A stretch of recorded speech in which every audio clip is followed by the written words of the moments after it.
A todas, estamos dando inicio a este panel de cierre, esta conferencia de cierre de este segundo Congreso del Pensamiento Nacional Latinoamericano. Les pedimos a quienes están acá presentes, si quieren acercarse un poquito, sentarse un poquito más adelante, no mordemos ni nada. Tenemos en esta oportunidad un panel muy interesante, es un panel diverso y plurinacional. Tenemos dos compañeras que nos están acompañando desde otros países, desde Brasil y desde México, y tenemos a referentes en la temática de la formación, que es lo que nos convoca en este panel de cierre, acompañándonos presencialmente. Así que voy a comentarles un poco sobre esta actividad, a presentarlas y vamos a ir a lo que nos convoca.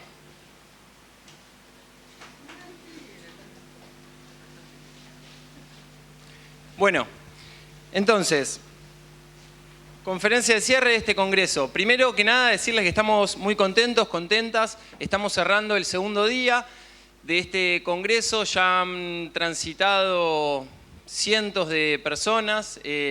Hasta hoy a la tarde habían pasado por la mesa de acreditación 357 personas.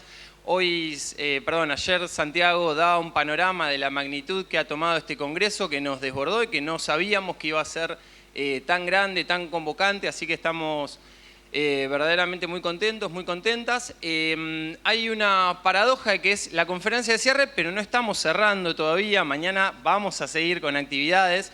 De hecho, inmediatamente que terminemos esta actividad, también vamos a tener una peña, así que se los voy a decir al final, pero lo recuerdo también ahora en la Salamanca. Y mañana siguen las actividades con mesas de ponencias, con talleres, simposios, una feria editorial y la asamblea del Foro del Pensamiento Nacional Latinoamericano al mediodía, después del almuerzo. Así que, este panel tiene ese título, pero todavía no estamos cerrando. Entonces, el tema que nos convoca hoy tiene que ver con la formación. El título es Formación Política y Pensamiento Nacional Latinoamericano y hemos invitado a referentes, referentas de distintas experiencias que nos cuenten un poco, ya que estamos hablando de pensamiento nacional latinoamericano, qué rol juega esto de la formación. Y entonces voy a presentarlas, tratando de hacerlo breve. Están siguiéndonos en la transmisión híbrida Selma Santos y Dania Arenas. Selma es miembro del sector de formación del MCT, Movimiento Sin Tierra de Brasil, y de la Coordinación Política Pedagógica de la Escuela Nacional Florestan Fernández. Lo tengo escrito en portugués, pero estoy traduciendo, espero haber dicho todo bien. Y tenemos también a Dania Arenas, que es politóloga por la UNAM, Universidad Nacional Autónoma de México, y viene desde el movimiento estudiantil trabajando estos temas. Milita en Morena, el partido de gobierno en México, y colabora en el Instituto Nacional de Formación Política, encargada del programa de formación Mandar Obedeciendo. Y tenemos acá en la mesa, ya en lo presencial, a Claudia Bernaza, que es maestra, ingeniera agrónoma, magíster en educación y doctora en ciencias sociales de Flaxo, Argentina. Fue diputada nacional en los periodos 2007-2009 y 2020-2021 aquí en la Argentina, y es miembro de la comisión directiva del Instituto Patria y responsable de las comisiones y actividades formativas del instituto. Lo tenemos también a Itaí Hackman, que es economista y docente de la UBA y la UNDAB, Universidades de Buenos Aires y de Avellaneda, aquí en Argentina. Diputado nacional de Unión por la Patria, actualmente es referente de Patria Grande y preside la Fundación para el Desarrollo Humano Integral. Y por último la tengo aquí al lado, a Mara Espasande, que es historiadora por la Universidad Nacional de Luján, es militante, es docente de grado y posgrado en universidades de Lanús, de Quilmes.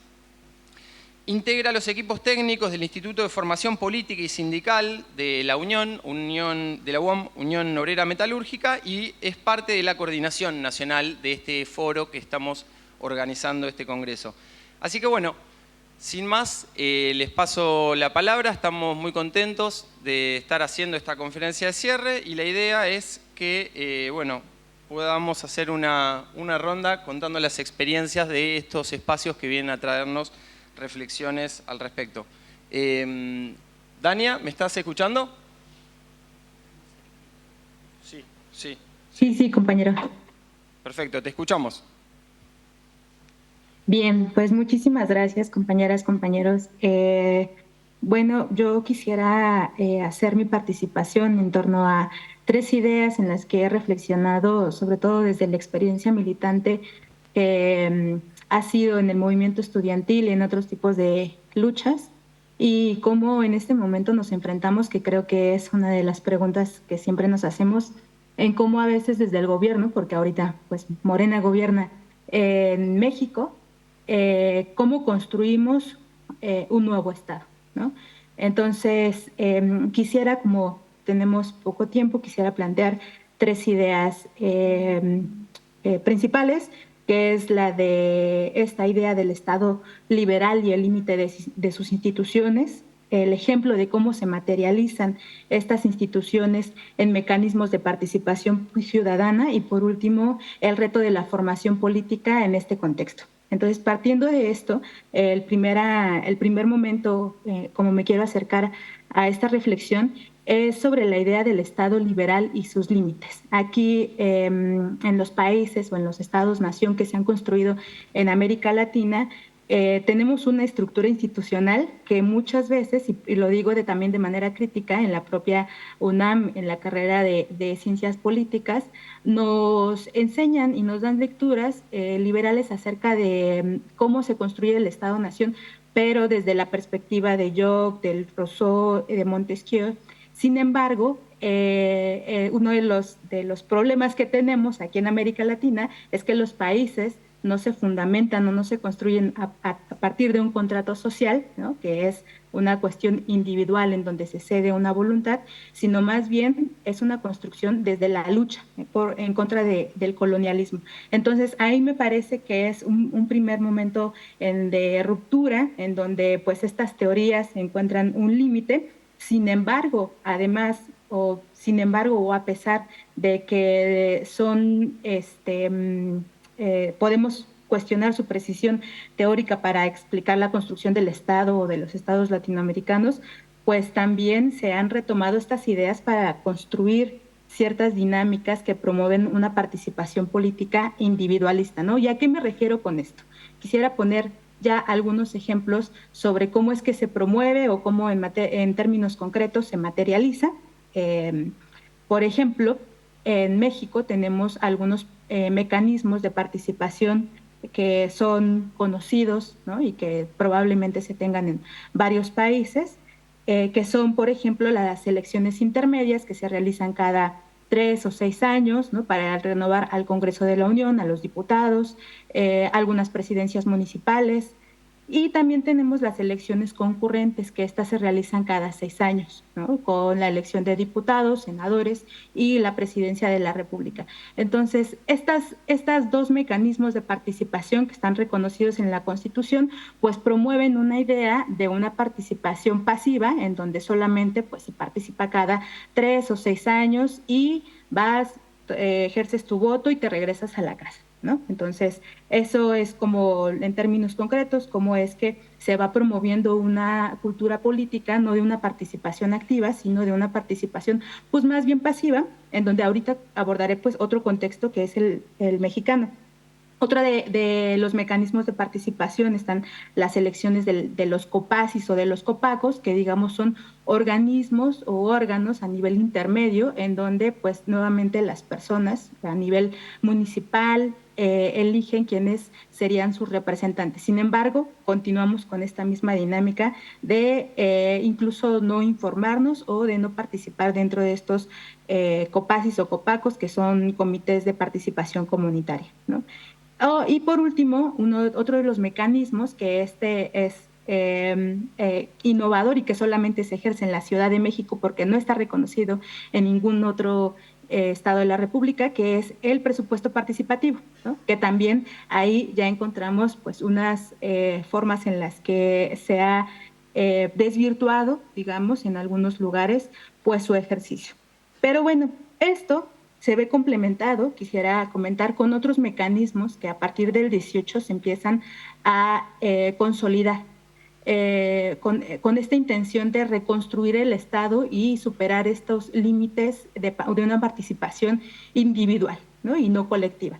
Entonces, ¿qué mecanismos se introducen dentro de la Constitución? Por ejemplo, pues la revocación de mandato, que nosotros tuvimos un ejercicio que no se había hecho en la historia de México, ¿no? También la consulta popular de carácter vinculante, la reforma a la no reelección, que es una de las reformas que se acaba de aprobar, y la reforma al Poder Judicial, que es el contexto en el que ahorita nosotras y nosotros estamos, ¿no? Y por último, la reforma de consulta popular y pueblos y comunidades afro-mexicanos.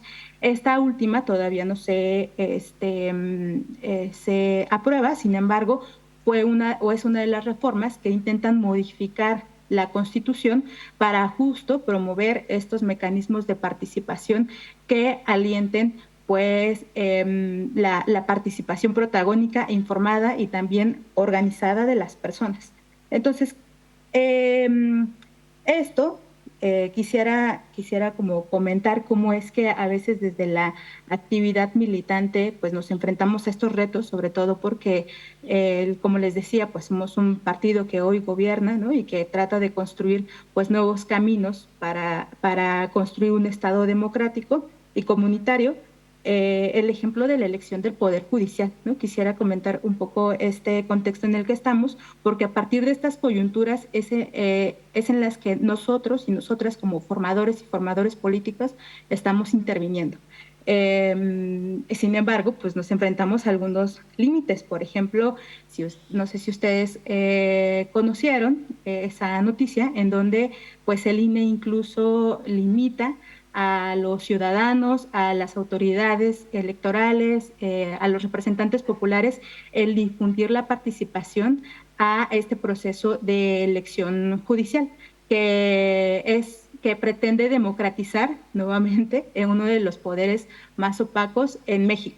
Entonces, con esta reforma al Poder Judicial, lo que se hace es romper toda una red de complicidades que ya tenían jueces, magistrados, incluso ministros, para la administración de la justicia, y que esa decisión más bien la tome el pueblo. Y entonces es ahí donde se les complica pues su ecuación, porque frente a esta resistencia que ellos tienden de no democratizar los poderes, porque así ya se hizo con los otros dos, el legislativo y el ejecutivo, pues se habían quedado, ¿no?, resguardados en este poder, y cuando se abre, encontramos que se abre esta caja de Pandora. Y entonces, ¿cuál fue y cuál es nuestra posición respecto a eso?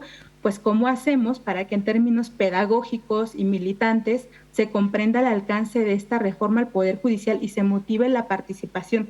Entonces, frente a esto, realizamos una serie de talleres, de charlas, primero a investigar cómo es que funciona en México el Poder Judicial, porque no solamente en México, sino en otros países, pues es uno de los más opacos, es uno en donde las estructuras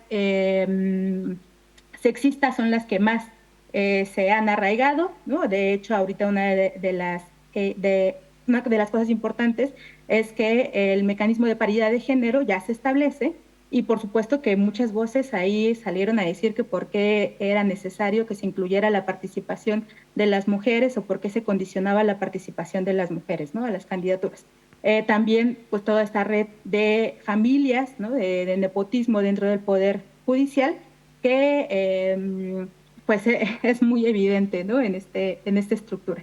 Y entonces, pues el primer trabajo que se realizó frente a esto, digamos, como una de las experiencias dentro de la coyuntura política mexicana, pues es investigar, pero sobre todo traducir la importancia de esta reforma con las personas de a pie, ¿no? Y entonces, pues una serie de artículos, de videos, de talleres que se promueven desde la metodología de la educación popular para informar la importancia de este proceso y también otro de los retos es presentar la forma en la que se debe de votar, ¿no? Entonces, frente a un contexto mexicano en el que las elecciones han sido sobre todo construidas a partir de redes clientelares, ¿no? Este pasado creo que no debemos de olvidar y siempre, ¿no?, estoy pensando en este pasado que nos deja un partido político que es el PRI, que son redes clientelares que condicionan la participación de los ciudadanos a partir de programas sociales. Entonces, promover espacios de formación, de reflexión política, pues se ven limitados frente pues, a estas redes clientelares, sectoriales, que ya se habían generado durante largos años, ¿no? De un PRI no solamente corporativizado, sino también que en los 60s, los 70s fue un contexto autoritario, ¿no? Y en el que se opta entonces por la lucha clandestina.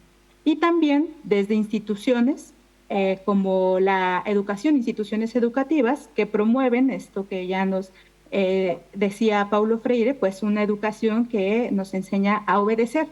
Y, y frente a ese contexto, pues ha sido complejo, ¿no?, el poder motivar la participación, no solamente en este momento, sino en estos mecanismos que se incorporaron, que fueron innovadores, pero que todavía hace falta presionar para que las personas salgan a hacer suyos estos mecanismos. Y bueno, frente a este contexto, digamos, de un pasado, de un Estado que se construye sobre estas ideas liberales, individualistas, y la intención de promover desde el Estado, pero también desde afuera del Estado, estos mecanismos o esta participación política, pues el papel de la formación política y también de los movimientos sociales es necesaria, importante y también importante repensarlo, porque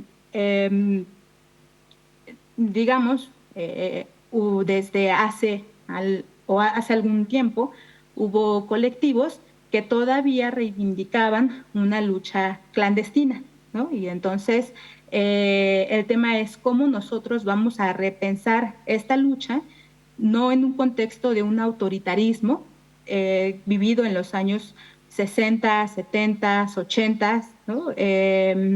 Sino también le agregamos otra componente que es que desde el 2006, incluso antes, en el Estado mexicano se promovió una red de alianzas con grupos organizados, ¿no? Y entonces la militancia política y los ejercicios de formación política se nos vuelven complicados porque hay territorios en donde pues las comunidades son desplazadas, ¿no?, en alianza de ciertas mineras o ciertos grupos u otras empresas, refresqueras, cerveceras, pero en alianza con estos grupos organizados, y entonces el tema no es combatir a un gobierno autoritario, sino más bien cómo le hacemos para la reconstrucción de un tejido social en donde se está promoviendo más bien la incorporación a este tipo de grupos, ¿no? Entonces, por ahí, junto con otros colectivos y colectivas en el estado de Zacatecas, hemos estado promoviendo pues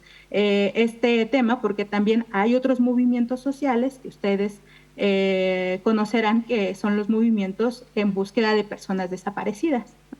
Y entonces ahí intervienen, como les decía, pues estos otros factores para poder saber cómo se milita desde el partido y desde el movimiento. Entonces, frente a ello, pues nos hemos acercado a algunos autores, pensadores que son nuestras referentas y nuestros referentes.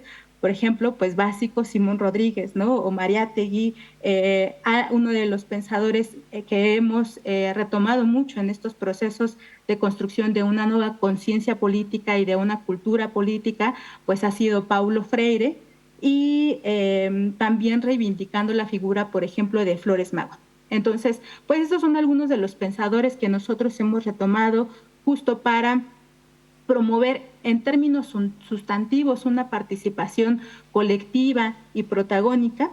Y para ir cerrando, una de las ideas que también se han retomado, y no es para solamente hacer promoción de un programa en el que estoy participando, que es el programa de Mandar Obedeciendo, que la idea principal, o retomamos este nombre, porque ha sido una de las propuestas y de los principios de los pueblos originarios en México. Incluso en el 94, cuando se levanta el Movimiento Zapatista de Liberación Nacional, es uno de los 7 principios que reivindica, porque el zapatismo tiene sus orígenes entre pues, el Movimiento de Liberación Nacional y también entre los pueblos originarios. Entonces, quisiera retomar eso porque es tan importante que esto ha sido uno de los principios que ha permeado las instituciones, pero también a nosotros como formadores y formadoras políticas. Incluso hay otro de los personajes que antecede al movimiento zapatista, pero que también tiene sus bases ahí, que es Rubén Jaramillo, ¿no? Y que en su lucha dentro de la clandestinidad lo que hace es promover esta idea de que el pueblo debe demandar y no únicamente obedecer. Y entonces, ¿qué significa esto? Pues la construcción de una democracia sustantiva y no solamente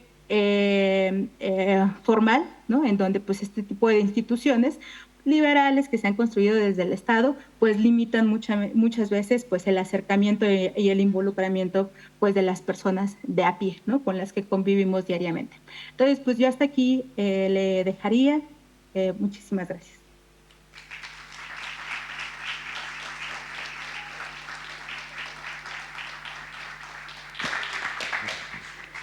Bueno, muchas gracias, Dania. Les vamos a ir avisando. La idea es que cada panelista, expositor, expositora tenga 15 minutos. Así llegamos bien con los tiempos y después recogemos si hay preguntas, comentarios al final. Así que, Selma, te escuchamos. Selma, tú sigues. Então, primeiramente, boa noite, buenas noches. Quero pedir permisso para falar em português. Infelizmente, não falo espanhol, mas prometo falar despacio para que todos e todas possam compreender. Me chamo Selma, né? Como já fui apresentada, sou militante do MST de Brasil, Movimento Sem Terra, e também coordenadora pedagógica da Escola Nacional Florestan Fernandes. Dizer que é uma alegria estar aqui, né? Ser convidada para participar dessa importante atividade, né, do 2º Congresso do Pensamento Nacional Latino-Americano, agradecer aos organizadores e organizadoras, cumprimentar a mesa e dizer que é uma alegria, uma satisfação estar aqui presente. É um desafio falar, né, em 15 minutos de uma concepção de formação, de uma construção, né, de formação política, ideológica que o MST construiu ao longo dos seus 40 anos. Mas vamos tentar aqui fazer uma síntese e depois, né, o que não ficar claro nessa primeira parte da exposição, podemos, né, com as perguntas, depois que abrir, a gente fazer um diálogo maior e melhor. Bom, o tema aqui, formação política e pensamento nacional latino-americano, né? Como é que a gente compartilha um pouco da nossa experiência, um pouquinho, né, do que a gente tem construído. É importante colocar, antes de entrar especificamente no tema, né, da formação política, colocar um pouquinho, né, do contexto também do surgimento do MST, né, um movimento social de luta pela terra que surge no início dos anos 80, né, 1984 especificamente, após um longo período de ditadura civil e militar no Brasil. Então, a gente estava saindo de um processo de uma ditadura que durou 24 anos e todas as organizações camponesas... Me ouvem bem? Sim? Sim? E nesse período da ditadura, todas as organizações camponesas, campesinas, anteriores ao surgimento do MST, foram massacradas, foram dizimadas pela ditadura, foram dispersas. Então, o MST surge em 1984, né, e tem a sua gestação desde o final da década de 70, num processo também de reconstrução da luta camponesa, num processo de retomada de uma luta que tinha sido massacrada e dizimada. E o movimento ele bebe na fonte das experiências camponesas, né, que ocorreram no Brasil, das lutas pela terra, desde o período colonial, indígena, negra, popular. Então, desde os escravos, a luta dos escravos pela conquista dos quilombos, a luta dos indígenas pela conquista da terra, a luta de diversos movimentos populares camponeses no Brasil, servem de inspiração para o MST quando o MST surge e também no entendimento de que era preciso, era necessário, por uma questão de sobrevivência, fazer a formação política da sua base social, da sua militância, de seus dirigentes e de seus quadros. Então, um aspecto que eu gostaria de ressaltar é que toda a experiência de formação política do MST nós não construímos de uma forma que foi sem diálogo com os processos históricos. Muito pelo contrário, a gente bebe na fonte e dialoga com os processos históricos que aconteceram no Brasil e na América Latina. Então, nós fomos inspirados também pela teologia da libertação, né, da igreja progressista, combativa, tanto no Brasil como na América Latina. Nós fomos inspirados por experiências revolucionárias que estavam acontecendo na América Latina e em outras partes do mundo também, quando a gente pensa, né, na construção do nosso processo de formação política. Então, na década de 80, é uma década que o MST começa a fazer grandes ocupações de terra, de forma massiva, juntando trabalhadores, trabalhadoras, famílias que vêm para a luta, né, na tentativa da conquista de um pedaço de chão. Acredito que vocês saibam da realidade, né, do nosso país, um país que tem uma estrutura agrária extremamente concentrada, injusta, desigual, em que ainda hoje, em pleno século XXI, nós temos uma estrutura agrária onde 1% dos grandes proprietários de terra detém e controlam 46% de todas as terras agricultáveis do Brasil. Então, é uma estrutura agrária de uma imensa desigualdade social, injustiça, onde ainda impera a desigualdade, a fome, a miséria, o desemprego.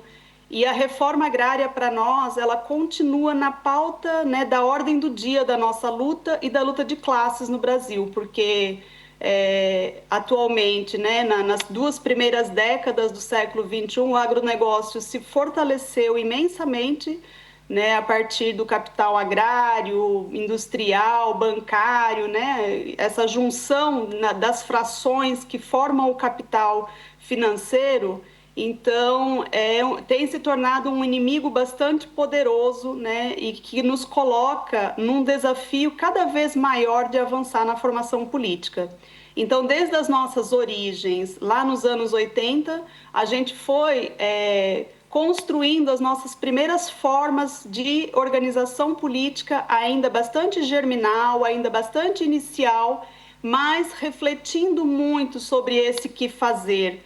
Então, a gente trazia a formação política para o âmbito teórico e prático, né? Uma praxis formativa, e também fomos construindo um referencial teórico político para os nossos processos formativos com base no pensamento crítico marxiano, marxista, e também de outros autores contemporâneos que nos ajudam a entender a realidade brasileira, ajudam a entender os processos latino-americanos e também no mundo, para poder ter condições, né, de transformar a nossa própria realidade, que não está deslocada da realidade nacional, internacional, né, no contexto latino-americano.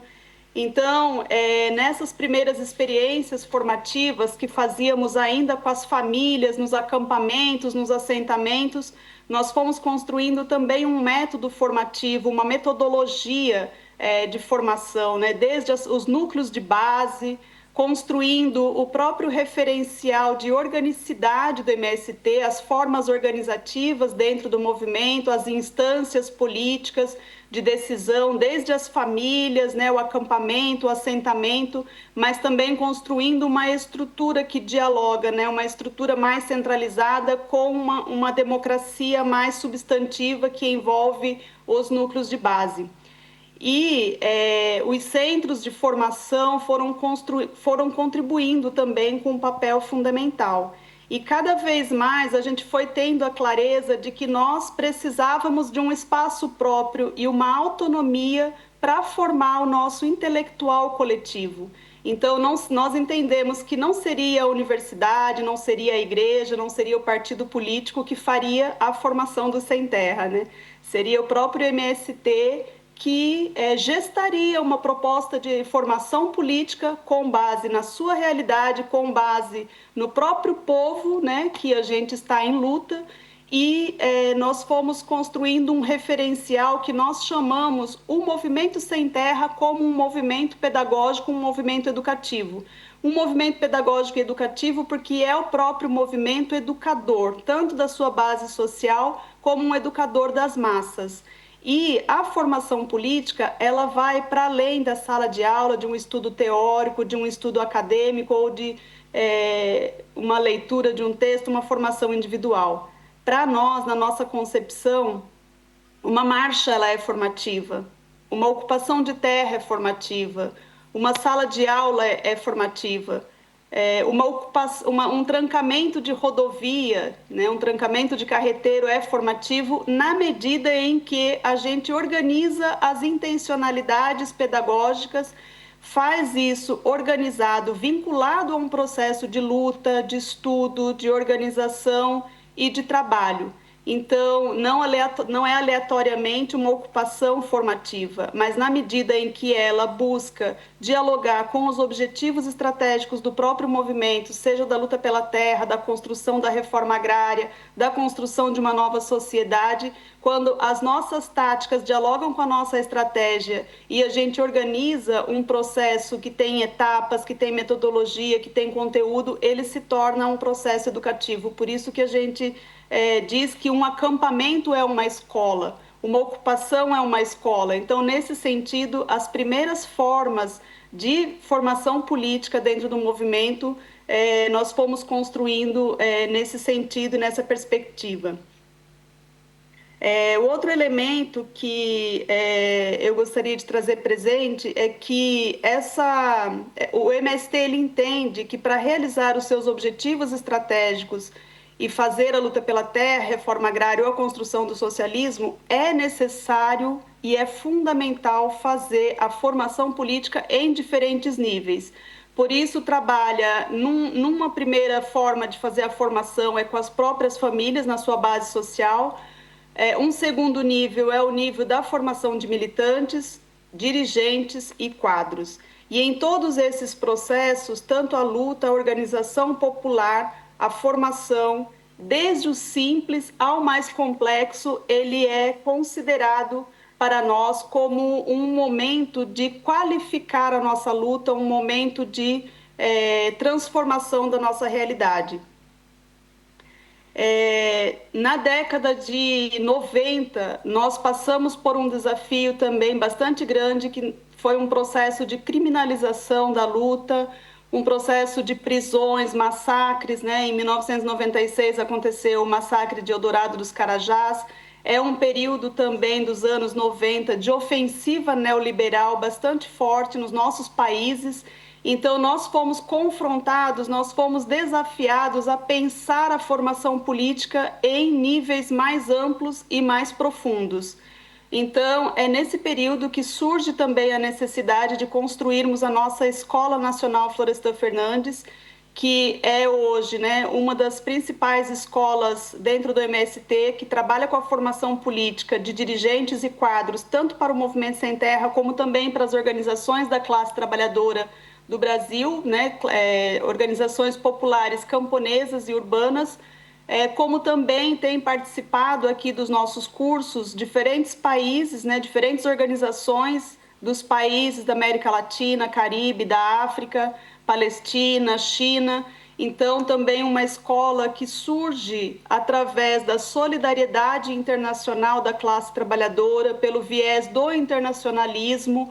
É uma escola que é construída, né, pelos próprios sem terra, desde os tijolos, né, desde os ladrilhos. Nós construímos uma escola de terra com base na agroecologia, na bioconstrução, na permacultura. E, ao mesmo tempo que nós construímos o prédio, a estrutura física, fazendo os próprios tijolos pelas nossas próprias mãos, na medida que a gente foi erguendo essa obra, também fomos fazendo alfabetização, fomos fazendo formação, né, com a juventude, com as mulheres, com os diferentes grupos.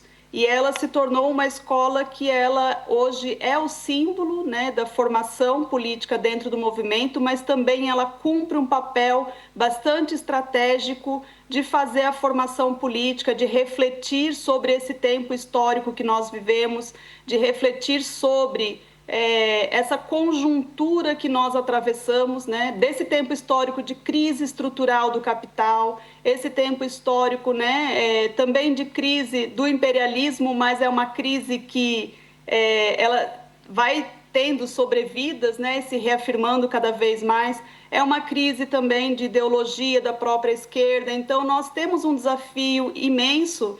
E na conjuntura atual vem surgindo também questões bastante importantes e centrais para pensar a nossa luta, que é a questão ambiental, né? Os desafios da questão ambiental. Então, como que os nossos processos de formação, eles também dialogam com os desafios atuais? Como pensar a dimensão da agroecologia para que ela esteja presente de forma interdisciplinar, de forma que ela esteja associada a todas as temáticas que a gente for trabalhar na formação, né? Como que nós vamos enfrentar a questão climática, como que vamos enfrentar a questão ambiental e como que a agroecologia, para nós, ela passa a ser uma proposta muito concreta, uma alternativa dentro de um projeto de reforma agrária que nós defendemos. Nós defendemos um projeto de reforma agrária popular, inclusive numa questão de superação mesmo de um projeto de reforma agrária que defendíamos.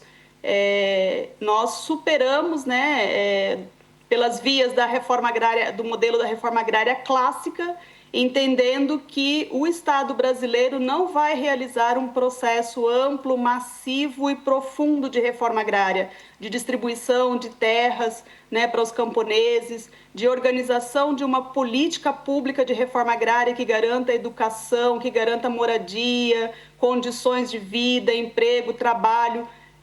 Se não for pela própria classe trabalhadora, se não for por um projeto de luta e de enfrentamento maior, nós não vamos conquistar esse projeto de reforma agrária. Então, isso ficou cada vez mais claro. E no nosso último congresso, em 2014, nós defendemos e definimos que o modelo de reforma agrária que nós defenderíamos no Brasil seria o modelo da reforma agrária popular, de uma aliança entre a própria classe trabalhadora para pressionar o Estado e aprofundar as nossas lutas e o nosso enfrentamento para fazer a reforma agrária num nível em que garanta todas as condições e de acordo com os interesses dos próprios trabalhadores e trabalhadoras.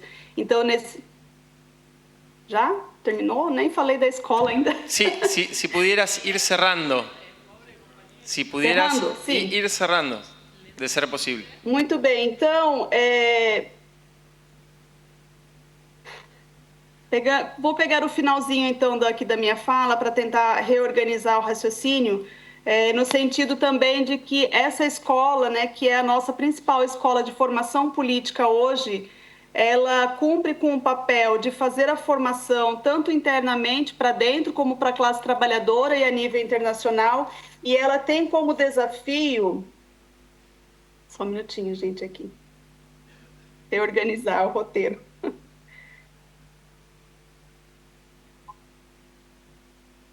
Ela tem como desafio, especialmente, né, dialogar sobre esse tempo histórico que nós vivemos, sobre esse processo conjuntural que está colocado, e a partir, né, dos clássicos do pensamento crítico, fazer uma reflexão profunda sobre a nossa realidade, mas também construir, né, ferramentas, construir um referencial teórico-metodológico para que a militância possa também ter ações concretas, que as organizações possam ir construindo ações concretas de mobilização, de massificação, de trabalho de base, de lutas permanentes, porque a formação, de fato, ela não está desvinculada de um processo de luta e de fortalecimento dos instrumentos e ferramentas.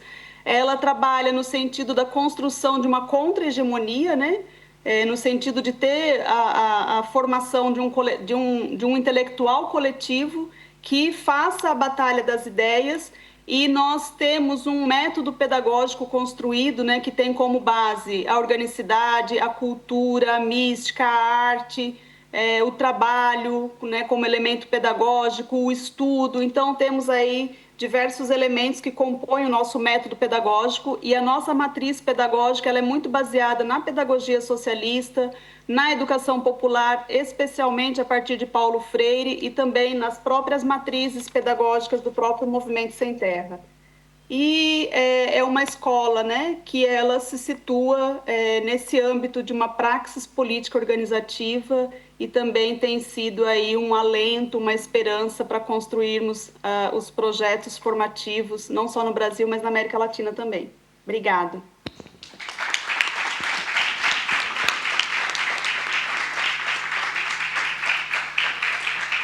Muchas gracias, Elma. Bueno, si les parece podemos seguir en este orden. Itaí, Mara y Claudia.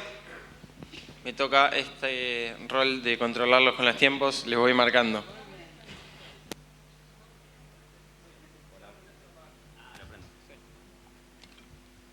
Hola, ahí estamos.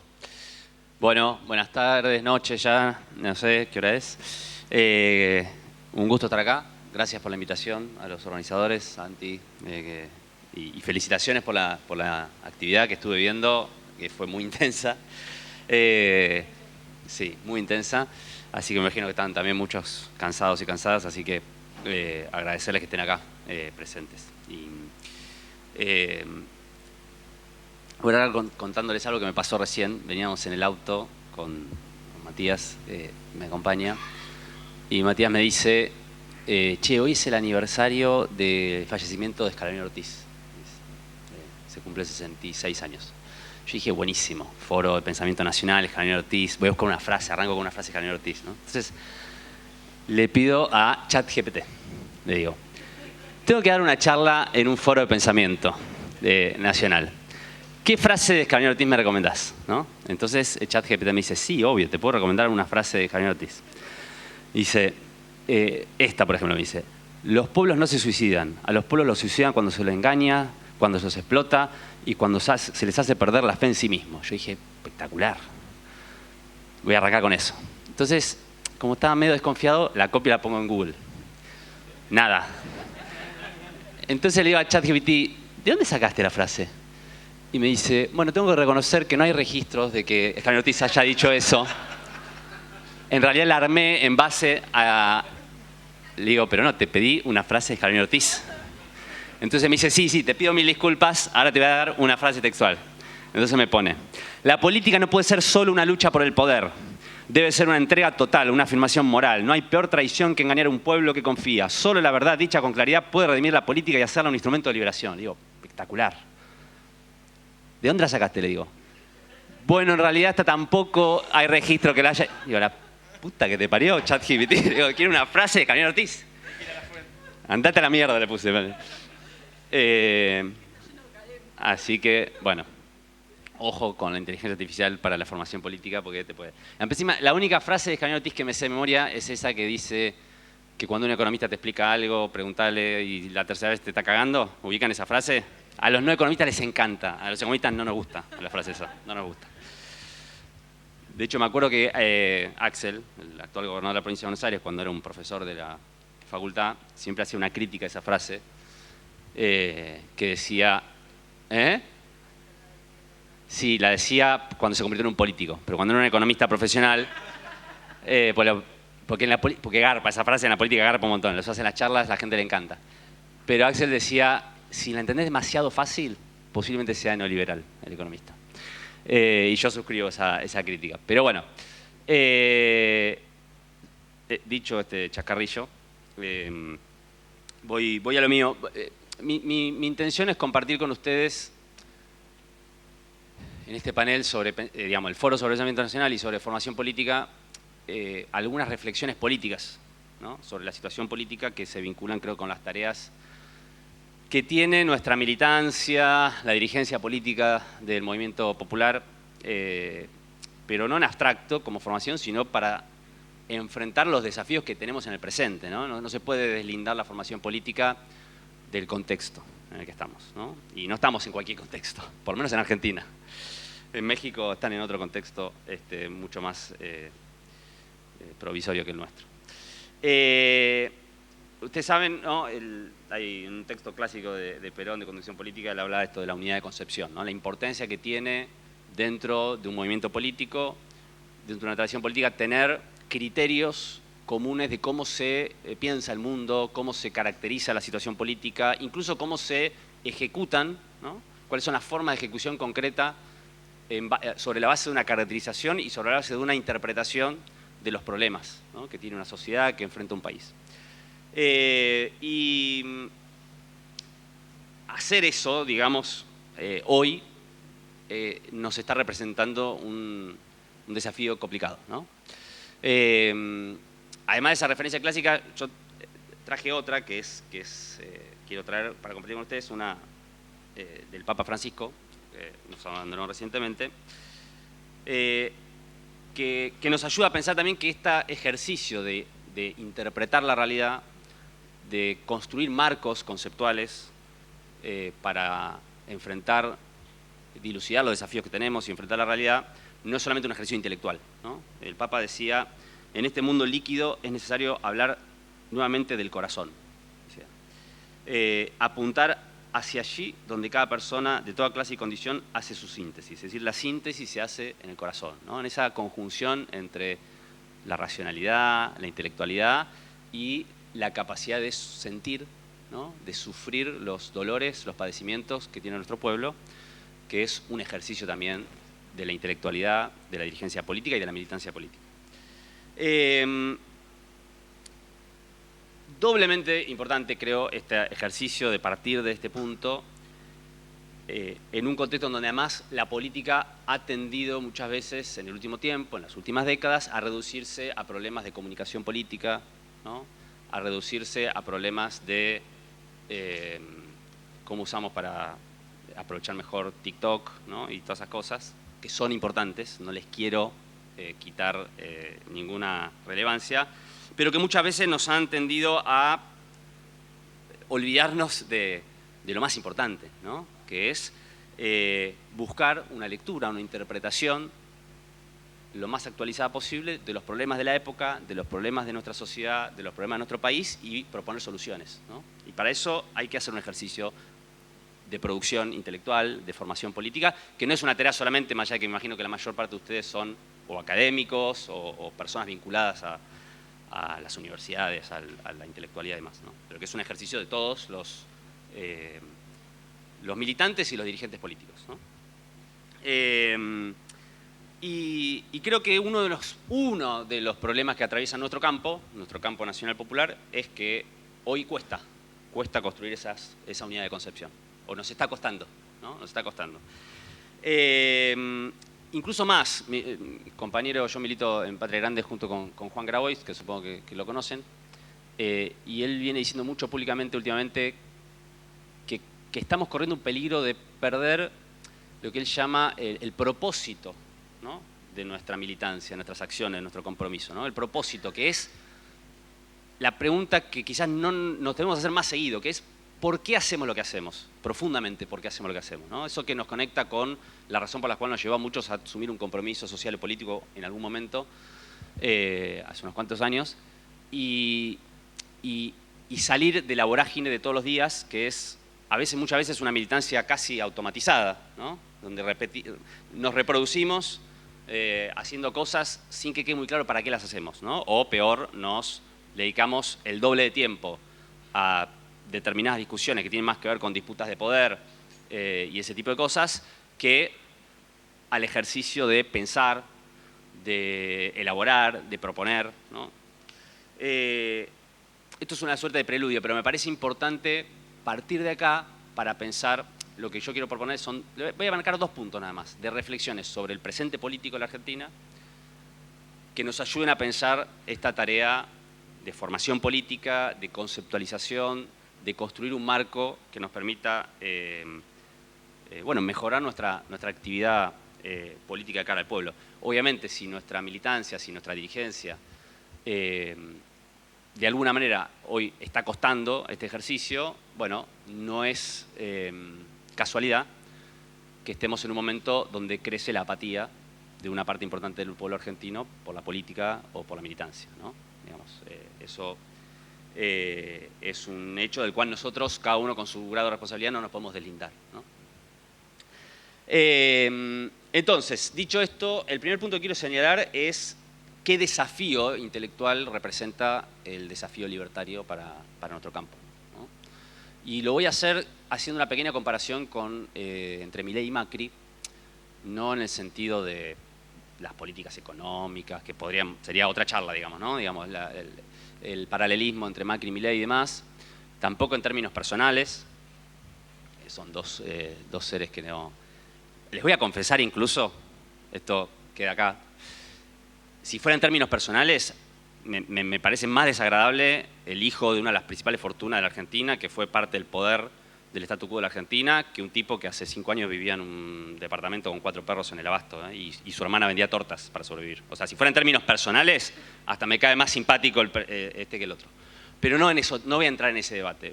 Voy a hacer un análisis en lo que representa Milei, donde, desde mi punto de vista, hay un salto cualitativo mucho más agresivo, mucho más ofensivo en el plano intelectual, en el plano cultural, de lo que representó el macrismo, ¿no?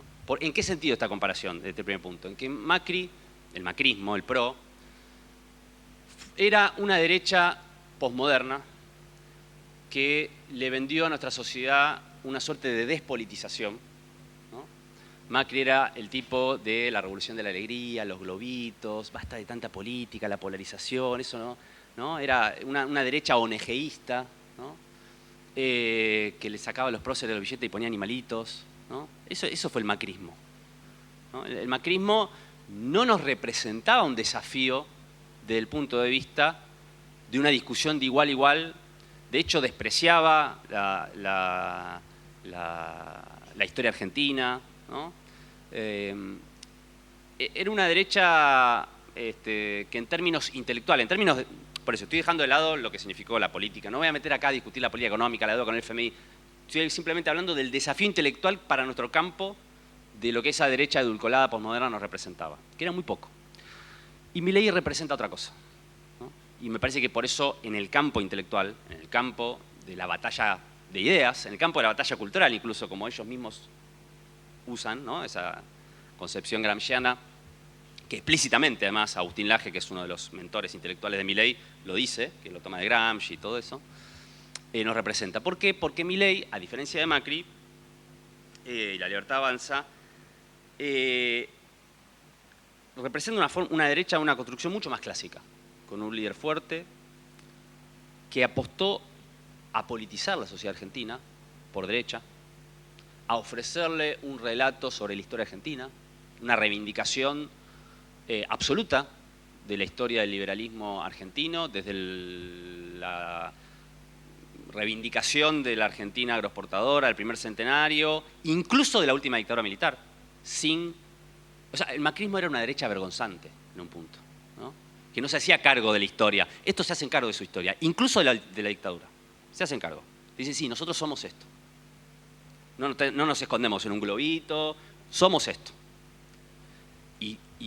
Y con orgullo se presentan como la continuidad histórica de esa derecha liberal argentina que fue históricamente el adversario, ¿no? Nuestro adversario político, cultural, etc.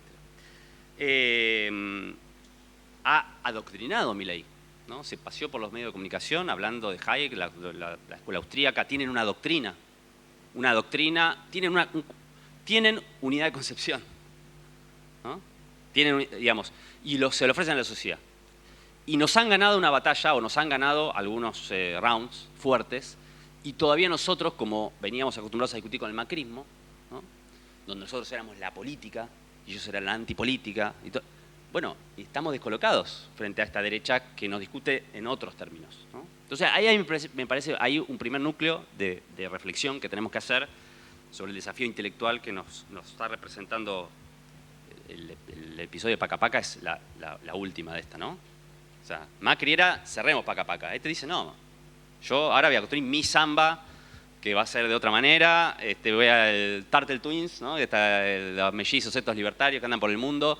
O sea, usan las herramientas, por eso descolocan también, ¿eh? Porque dicen, che, esto es una herramienta parecida a la nuestra. Y bueno, la primera conclusión, y voy al segundo punto, pero de este punto es, bueno, quizás nosotros en el último tiempo, paradójicamente, quizás porque nos construimos en espejo con Macri, terminamos nosotros adquiriendo muchos aspectos de esa derecha edulcorada, de esa derecha posmoderna, y entonces perdimos identidad nosotros en el último tiempo. Y creo que la primera conclusión es, bueno, si hay algo que nos enseña este desafío ideológico de la derecha libertaria, es que nosotros no podemos esquivar las discusiones ideológicas, no podemos lavar nuestra identidad política, no podemos negar nuestra historia, nuestros mártires, nuestros próceres. Y creo que tenemos que hablar. Hoy lo que el pueblo argentino penaliza sin duda es la falta de autenticidad, ¿no? La falta de credibilidad y la hipocresía. ¿No? Entonces, me parece que es un momento donde tenemos que hablar de frente y donde nuestro pueblo posiblemente hoy prefiera escuchar verdades que no son agradables que mentiras edulcoradas, ¿no? Que quizás es lo que, sobre todo viendo nuestra última experiencia de gobierno, de alguna manera hemos caído. Bien, sí, voy. Segundo punto, y lo digo rápido porque no voy a ir de tiempo. ¿Qué representa Milei en términos de desafío más? Cuando ganó Milei, muchos teníamos la duda si Milei era una suerte de accidente político, ¿no? O sea, un chabón que nunca nadie se imaginó que iba a ser presidente y que por... No sé si vieron la película esa, ¿cómo se llama? Desde el jardín, ¿la vieron? La del jardinero ese que termina siendo presidente. Bueno, muchos teníamos la duda, che, ¿no será eso? O sea, un chabón que una serie de hechos fortuitos de repente lo convirtió en presidente. Y con el tiempo nos fue cayendo la ficha de que no. A mí me cayó la ficha el día que Milei fue a Davos, la primera vez, y hizo un discurso que lo convirtió, de hecho lo catapultó como una figura internacional de primer orden. Yo no sé si ustedes se acuerdan, pero cuando Milei, ¿qué hacen los gobiernos liberales cuando van a Davos? ¿Qué hizo Macri? Vuelvo a la comparación Macri. ¿Qué hizo Macri cuando fue a Davos? Fue a chuparle las medias a todos los tipos que están en Davos, que son básicamente la élite de política económica y financiera del mundo. Por favor, ¿qué hizo Milei cuando fue a Davos? Los cagó a pedos. Digo, ustedes son todos unos timoratos que no están haciendo nada, que Occidente está en decadencia, los chinos no están avanzando y ustedes están pelotudeando. Los insultó prácticamente. Les hizo toda una discusión ideológica, no importa, económica, sobre las fallas de mercado, los corrió por derecha. Esa conferencia es la que ve Elon Musk, ¿no? Y empieza a tuitear diciendo, che, mirá este tipo.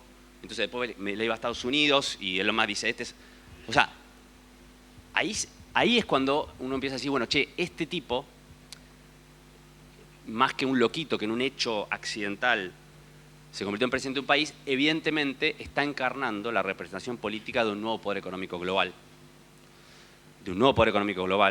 Varoufakis dice del tecnofeudalismo, no sé si es la terminología correcta, podemos discutirlo, a tal punto que Elon Musk, que probablemente sea la máxima expresión de esa plutocracia tecnológica global, lo adoptó como su referente intelectual, ¿no? Bueno, eso implica que entonces hay que tomarse más en serio a este tipo, que no es un loquito que en un accidente llegó a ser presidente. Hay una nueva encarnación política, ideológica, de un nuevo poder económico global. Y Milei es uno de los exponentes a nivel global, que por supuesto tiene otros exponentes, como estamos viendo en otras partes del mundo. Bien, eso obviamente tiene su correlato en nuestro país. Voy cerrando, porque ese apoyo de este nuevo poder económico global también se combina con un apoyo muy fuerte del poder económico local, ¿no? Que es el gran desafío nuestro, de que es cómo ofrecemos un proyecto de país, siendo un país que tiene una clase dominante que históricamente nunca estuvo muy interesada en el desarrollo de nuestro país, ¿no? Es una realidad, es un debate, lo dejo planteado nada más el título, pero es para desarrollar.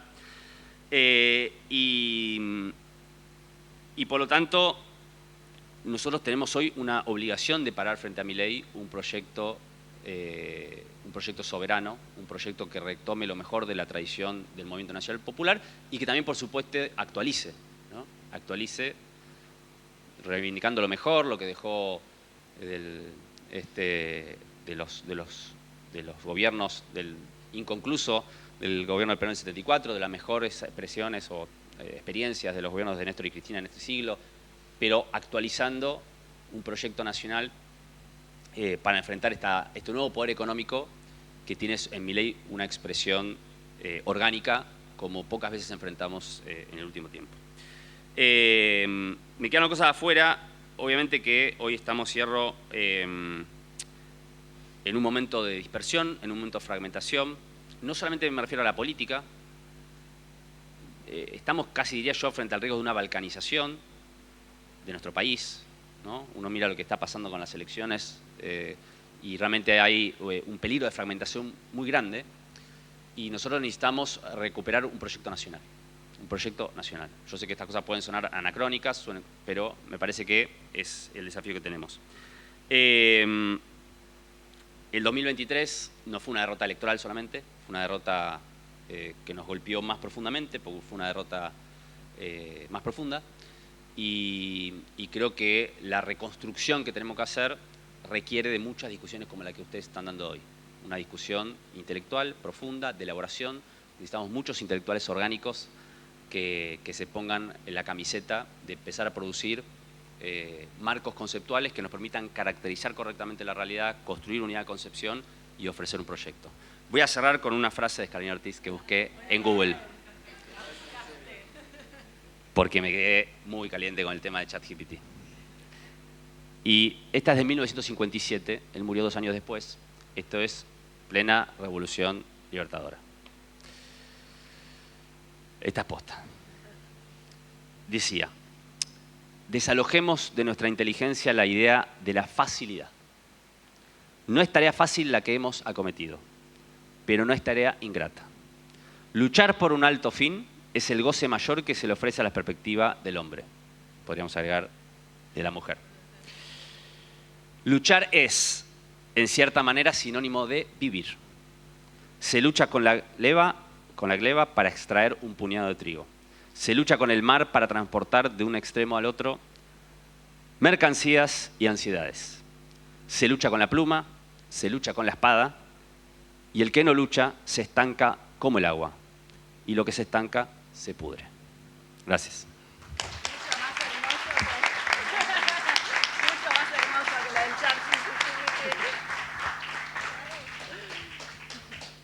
Bueno, buenas noches, buenas tardes a todos y todas. Un saludo especial para nuestras compañeras allí. La verdad es que tenerlas presentes y que puedan compartirnos 2 experiencias de construcción de espacios, ¿no? Donde la formación política está en el corazón de esa misma construcción. Y en este contexto y en esta coyuntura, que como sabrán, es muy difícil para todos nosotras y nosotras. Y hace 2 días les cuento a las compañeras que estamos aquí reflexionando, pensando, y la verdad es que en cada uno de los paneles han surgido, y en los talleres, han surgido cosas muy interesantes para tratar de decodificar esto que nos pasa, de entender cómo llegamos acá, por qué, y de ver cómo seguimos, ¿no? Y la verdad es que sentirnos acompañados desde México, desde Brasil, para la militancia popular aquí, muchos de ustedes, estoy pensando en la presidenta mexicana Claudia, la escuchamos, nos sentimos, como dicen allí, apapachados, ¿no? Por la experiencia que están haciendo. Y bueno, por ahí contarles justamente la existencia de este panel en un horario que para nosotros es central, ¿no? Tiene que ver con una definición del foro, fue un debate de con qué temática cerrábamos, Había muchos temas importantes, la verdad que hemos tenido y mañana continuaremos sobre el cientificidio. Nos acompañaron representantes de todos los sindicatos, el mundo del trabajo y Proyecto Nacional, pensamiento del Papa, bueno, una diversidad de temas. Sin embargo, que estemos aquí reflexionando sobre esto es justamente porque el origen del foro está relacionado con invitar a pensar el vínculo entre los intelectuales, comillas, o pensadores y pensadoras, como nos gusta desde nuestra tradición decir, con el mundo de la política. Y el rol no solo de la universidad, sino de quienes nos dedicamos al pensamiento en la formación política. Y es un desafío enorme, más aún en este contexto, pero estamos convencidos y convencidas de que la única manera de transformar la realidad es la política. Entonces, mantuvimos como tema y como eje la cuestión de la formación. Yo les voy a compartir brevemente algunas ideas. La verdad que en estos días escuché tantas cosas que estoy repensando y reelaborando, pero bueno, algunas cosas voy a tratar de ser tan sintética y ordenada como fueron los compañeros que nos antecedieron en el panel de contenidos digitales, ¿no? Con experiencias de influencer y comunicadores, que estuvo muy bueno. Por lo menos tomaré la cuestión sintética. Digo, ¿desde dónde voy a compartir estas reflexiones?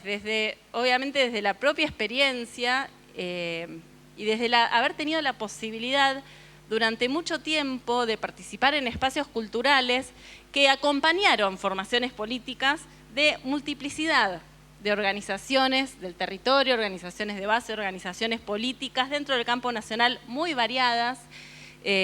A principios del siglo XXI armamos un grupo en aquel momento de jóvenes junto a Norberto Galazo y la verdad es que lo acompañamos en todos esos años de construcción y de reencuentro con la política, ¿no? Yo empecé a militar en los 90, el MST era, ¿no? Y la experiencia zapatista eran nuestras banderas y nuestras inspiraciones, y reencontrarnos con ese mundo de la política a principios de los 2000 fue como, ¿y ahora que somos peronistas? Era como, ¿no?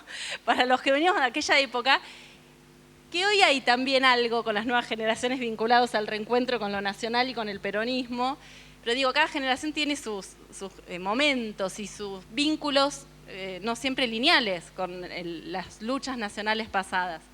Y digo, de esta experiencia, compartir algunas ideas, más que nada la pregunta de qué significa pensar la formación política desde el pensamiento nacional. No tanto el lugar del pensamiento nacional en la formación política, que es lo que en general yo voy a hablar, la idea de Jauretche, Scalabrini, mira, y no tenía presente lo del efeméride, qué bueno de Scalabrini, bueno, sino pensarlo desde. Y ahí digo, me parece una pregunta central. ¿Cuáles son las características de la formación política en los países de las periferias? Y ahí compartimos y nos encuentra en la patria grande, en América Latina, con las realidades de Brasil, de México, de la Argentina. Y entendiendo la formación política como en dos grandes aristas, si se quiere, para ordenar. Por un lado, la definición vinculada a la batalla cultural, ¿no? Una formación política en términos de la formación del pueblo, que tanto se ha desarrollado y tanto han teorizado nuestros maestros y nuestras maestras, desde Manuel Ugarte, que ya en 1933 lo categorizó como el colonialismo ideológico, hasta Belardo Ramos en Crisis y Resurrección de la Literatura, ¿no? Hasta Jauretche, hasta Hernández Arregui, tantos otros, Alcir Argumedo, Ana Jaramillo, tantos que han pensado la cuestión de la colonialidad, este primer campo, y luego el propiamente vinculado a la formación de cuadros. Sobre el primer campo está claro que el corazón y el problema es la cuestión del colonialismo, y esto lo venimos hablando en todos los talleres, aparece de alguna manera, y las compañeras, tanta experiencia que también como eje la descolonización, ¿no? Que tienen allí, como primera cuestión. Y ahí hay mucha experiencia para trabajar, para analizar desde los estudios académicos. El caso boliviano es bien interesante, lo que fue su proceso vinculado a la búsqueda de descolonización educativa, curricular, epistémica, y hay muchos casos. Digo, allí simplemente comparto una pregunta que me parece que vuelve una y otra vez, que está relacionada a, digo, porque atrás de todo esto está la pregunta o la inquietud de qué nos pasó, está claro, y cuáles fueron nuestros límites en la construcción. Por eso estábamos pensando esas cosas. Entonces digo, ahí hay un punto vinculado a cómo desde el Estado se pueden acompañar, promover, o signo de pregunta, vincularse, cuando se tiene el gobierno, las políticas de descolonización. ¿Qué implica descolonizar en términos culturales, en términos educativos, en términos ontológicos, etcétera, etcétera, ¿no? En los momentos de avanzada, cuando sí tuvimos las herramientas, ¿qué implica la descolonización y la complejidad de que el proceso de descolonización implica la cuestión activa del mismo sujeto colectivo, ¿no? Entonces ahí me parecía que venía una pregunta relacionada con la segunda instancia que ya tiene que ver con la formación de cuadros. Sin proceso de revolución social, política, educativa, ¿no? No hay proceso de descolonización.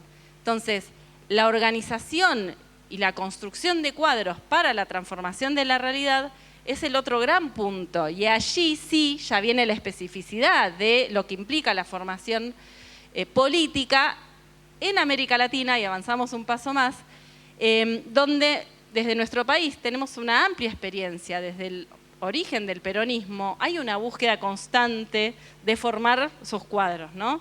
La Escuela Superior Peronista y todo lo que esto implicó, y desde aquel momento aparecen algunos temas ligados a pensar la formación política en la periferia, en América Latina, implica pensar la formación política en el marco de un movimiento y no de un partido, o no solo de un partido. Y esto genera un montón de dilemas, porque implica que la formación política, que es donde se expresa la unidad de concepción, el espacio de encuentro, los acuerdos, se encuentra atravesada por otras tensiones, que son las tensiones propias de las conducciones, el conductor, la conductora, con las formas de organización de ese movimiento, donde hay partido, pero hay otras complejidades, y hay otros actores, y están los sindicatos, y están Esto no es nuevo, el mismo Jauretche discutió con Perón, ¿no? Por este tema, y Perón en un momento le dijo, yo prefiero arreglarme directo con la tropa. Jauretche se enojó y bueno, tuvieron ahí sus problemas. Sin embargo, existían instancias de formación, como mencionamos la Escuela Superior, donde hubo mucho desarrollo. Bueno, no vamos a entrar en ese tema porque ya no cumplí con lo de ser sintética, así que sigo avanzando. Y simplemente pensando en nuestra experiencia reciente, tres cuestiones que me parece que deberíamos tomar para reflexionar cuáles fueron aquellas dificultades. La primera, hay una cuestión de concepción política, ¿no? De cómo entendemos que se transforma la realidad y cómo entendemos que se construye un movimiento nacional. Y allí sí hay una cuestión de definición en el sentido de una comunicación, esto, ¿no? Como decía Perón, bueno, con la tropa directo, digo, ¿qué pasa con las instancias de las representaciones sectoriales, sindicales, sociales? ¿Qué pasa con los cuadros intermedios, ¿no? Y en ese arte de conducir. Me parece que es una primera cuestión. La segunda, la fragmentación política, social, profundísima, y también el sentido común neoliberal y ese individualismo que caló en nuestras propias organizaciones. Y en todas, haciéndonos cargo cada uno, los movimientos sociales, los sindicatos, los espacios políticos, las agrupaciones, podríamos seguir. ¿Cuánto nos faltó tal vez pensar y discutir esto? Porque muchas veces cuando uno da clases, ¿no?, habla de la despolitización y dice 76, golpe, obviamente los 30.000 compañeros detenidos desaparecidos es un punto de inflexión. Pero ojo con esto, porque en el caso argentino, por lo menos hay movimiento obrero, Ubaldini, los 26 puntos, los inicios de la década de los 80. Digo, nos ha faltado también pensar cuán profundo caló ese neoliberalismo en los años 90. Y esa forma de hacer política en la cual, ¿qué es lo que estamos defendiendo? Defendemos lo que nos une, defendemos la tensión entre lo gremial y lo político, lo gremial en cuanto a lo sectorial y lo que nos une y nos encuentra, atravesó todos los espacios, ¿no? Entonces ahí hay un tema con la fragmentación, con la cuestión de la mirada individualista y después la cuestión del proyecto nacional, el famoso programa que estamos viendo por dónde hay un programa. El tema es que para encontrar la claridad de expresar un programa, y para poder formar cuadros, necesitamos encontrar y tener unidad de concepción. El movimiento nacional hoy, en puntos básicos como qué mundo de trabajo queremos, cómo queremos organizar la educación, cómo nos paramos ante el mundo, qué postura tenemos ante América Latina, China, cuestiones bien concretas. ¿Hay puntos de acuerdo? Cuando uno tiene que formar los cuadros y tiene que generar instancias, es un ida y vuelta entre un programa, ¿no? Pero digo, me parece que ahí hay otro elemento que también expresa la complejidad. Y bueno, más que nada son estas complejidades y algunos aportes para pensar los 4 principios de Francisco, que los voy a complementar con algunas cosas que escuché por ahí, pero simplemente tiempo superior al espacio, ¿no? La unidad sobre el conflicto, la realidad superior a la idea y el todo superior a las partes. Podríamos traducir esto en una multiplicidad de propuestas y de formas de repensar la política desde ahí. La organización, volver al territorio, mucho hablamos de esto, pero pensar el territorio como espacio de encuentro, inclusive en una digitalidad, ¿no? Inclusive lo que se plantea cuando se habla de los territorios digitales,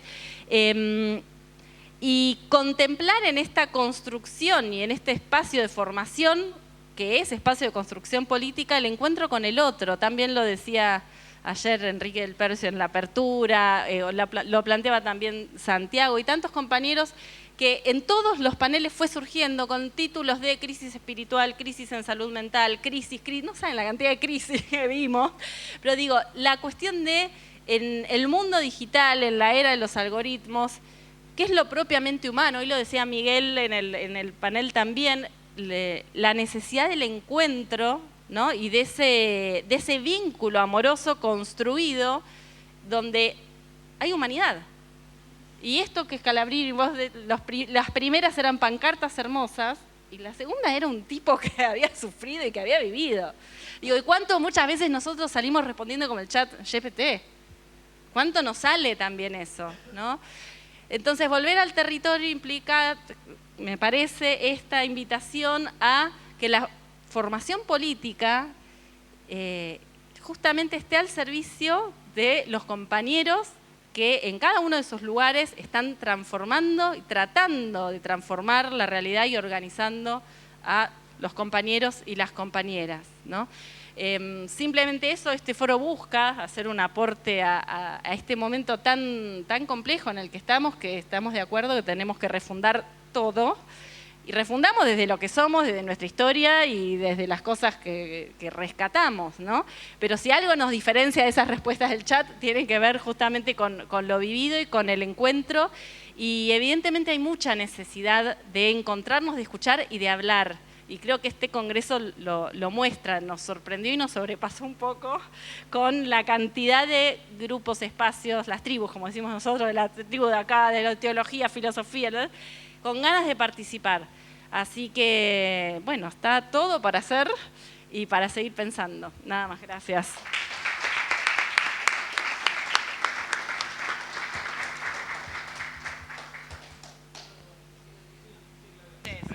Hola, ¿cómo están? Muy buenas tardes.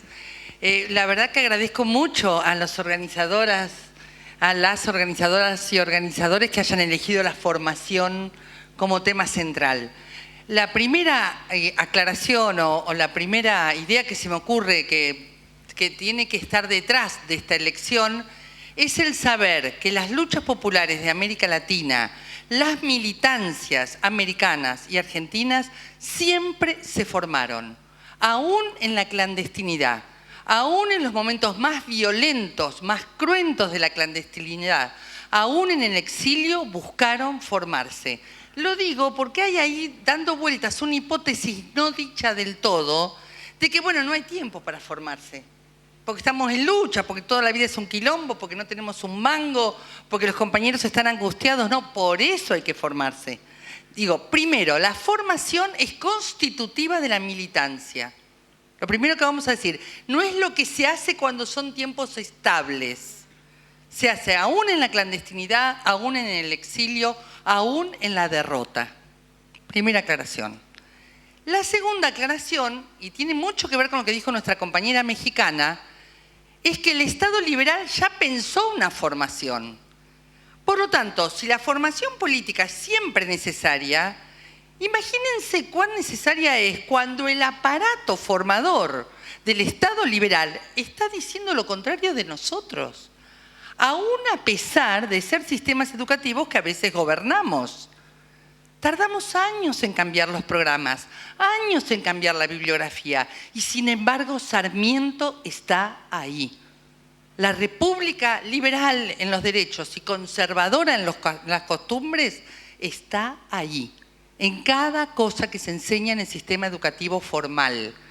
Por eso es doble el esfuerzo de nuestra formación, porque es algo que va contracorriente de la formación del Estado liberal. Las academias son liberales, más allá de los esfuerzos de la UTN, más allá de los esfuerzos de muchas carreras de las nuevas universidades, hay un formato, hay usos y costumbres que se van transmitiendo y que, sin que nos demos cuenta, la educación liberal está aquí. La forma en que nos formamos, la forma en que armamos nuestros congresos, la idea de que hay alguien que sabe y hay alguien que no sabe, eso viene de la educación bancaria liberal y nos ha constituido, mal que nos pese, y también luchamos contra eso. Entonces vamos a dar 3 recomendaciones a partir de esto que es una realidad. 3 recomendaciones o 3 desafíos que nos hemos propuesto desde el Instituto Patria y desde otros espacios de formación. Lo dejo como algún aprendizaje que hemos hecho en este recorrido. La primera, que la formación política no escapa de la mirada patriarcal de la educación liberal. El peronismo se acuerda de Scalabrini Ortiz y no se acuerda de Delia Parodi. Se acuerda de Jaureche, de Arturo Jaureche, y no se acuerda de Aurora Venturini, una intelectual de la puta madre. Aide Frisi de Longoni, vayan a buscarlas. Son mujeres enormes, pero con una cuestión curiosa que no sé si todos sabemos, que fueron las principales colaboradoras de Evita, otra marginada de los espacios de pensamiento político. La ponemos en los altares, la dejamos marginada en las emociones, hablamos de todo lo que nos provoca, pero nunca nos pusimos a mirar como un libro de estudio la razón de mi vida. Nos hemos comido el cuento que nos ha hecho el padre Benítez de que era un pasquín de propaganda, con disculpas del padre Benítez que no se puede defender. No, lo que pasa es que Evita se copió de la esposa de Roosevelt, que había hecho un libro, quiso hacer algo parecido, llamó a un periodista español. Saquen toda esa leyenda y lean como un libro profundamente filosófico La razón de mi vida. Los invito, tienen este fin de semana. Van a leer otro libro. Saquen todo eso que está en esta memoria colectiva que es el peronismo. Esa es la primera recomendación, salir del claustro patriarcal en el que estamos metidos. Segunda recomendación, y algo ya han dicho mis compañeros acerca del encuentro, de que somos pensadores. Vayamos, por favor, al encuentro de los compañeros que saben por qué actúan. El pensamiento por el pensamiento en sí, la elucubración filosófica en la Torre de Marfil es profundamente liberal y nos ha contagiado. El que puede entregarnos un pensamiento original, novedoso, que le pueda hacer frente a esta nieve tóxica llamada ultraderecha, llamada Milei, que tan bien caracterizó Itay recién. La verdad que me pareció fantástico. Tomemos en serio este proceso, nos decía Itay recién. Bueno, frente a eso, escuchen la elaboración, el pensamiento, la reflexión de los que actúan. De los que actúan. No seamos consumidores de realidad para elaborar en las aulas, para elaborar en los laboratorios. Seamos partícipes de esa realidad. No bajamos a los barrios, no vamos a los barrios, no bajamos al territorio. Vivimos en territorios. vivimos en territorios, habitamos América, estamos en América, dice Kush. Cada uno tendrá que saber cuál es su lago Titicaca, cuál es el lugar en el cual está la orilla, y tiene que mirar y pensar. Y en ese sentido, una recomendación, porque lo estoy viendo y la verdad que lo celebro, esta aparición de compañeros dirigentes de organizaciones comunitarias y de organizaciones barriales en estos foros, en estos encuentros. Vamos a su encuentro, vamos a escucharlos y vamos nosotros mismos a pensarnos, no solo como docentes, no solo como pensadores, sino cuál es el lugar barrial en el que voy a aportar. Porque cuando Milei dice la casta, sabe de lo que habla. Y nos dio en la línea de flotación. Ese grupo de cuadros formados en los partidos políticos tradicionales que fueron recorriendo cargos, todos los cargos les han venido bien y hace tanto tiempo que no conversan con la realidad. Entonces digo, pensémonos más desde qué lugar de la organización barrial y comunitaria vamos a resurgir, porque es por ahí. Y les aseguro que esa búsqueda de un lugar territorial, barrial, con disculpas de la compañera, no creo que lo digital sea un territorio. No es, cuando a mí los compañeros me dicen, yo milito en las redes, no. Que estéis un rato en las redes, que todos andemos por ahí, pero no es un territorio, porque ahí hay avatares, hay simulaciones de nosotros, no estamos nosotros. Por eso me quedo con tu idea del encuentro. Busquemos esos lugares comunitarios, busquemos esos lugares de las angustias cotidianas de este tiempo y con eso, con ese habitar ese lugar, seguramente todo nuestro pensamiento se va a enriquecer. Y a propósito, para terminar, a propósito de la inteligencia artificial, hagan la prueba de poner sus nombres. Yo soy una monja, nacida en 1934. Algo intuía el chat GPT, yo vengo del cristianismo, de la Iglesia del Tercer Mundo, mi mamá nació en 1934, y me pareció muy interesante este diálogo que contó el compañero con la inteligencia artificial, porque la verdad que me parece un instrumento más. Es fantástico este diálogo que hacemos con las máquinas, pero les aseguro que de ahí no va a salir la estrategia que va a superar este infierno. Va a salir seguramente de los y las eternautas que hagan funcionar un viejo rastrojero. Muchas gracias.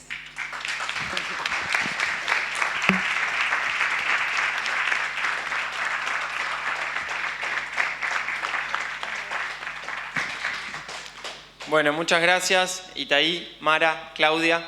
Estamos ya sobre el final, sobre el cierre, siendo las 8, podemos preguntar si hay alguna consulta, algún comentario, podemos hacer una ronda breve, pero ya con perspectiva de empezar a cerrar. Es un día largo, estuvimos todo el día, ayer también, y de paso aprovecho y les paso unos chivos que me pasaron. Porque, como sabrán, ahora vamos a cerrar, nos vamos a ir a La Peña, de cierre, un espacio de encuentro ya descontracturado. ¿Cómo? Sí, eso. Por eso, la Peña es ahora en un rato, desde las 9 a las 9 en la Salamanca, un espacio cultural. Mañana nos reencontramos a las 9, acá nuevamente. Hay mesas de ponencias, hay talleres, hay feria editorial. Me piden que avise que mañana alrededor de entre las 11 y hasta las 14 va a haber una mesa especial en el hall central con libros sobre Perón y el peronismo, se mencionó mucho en este panel, con autores y libros que presentaron en las mesas y otros autores que se van a acercar.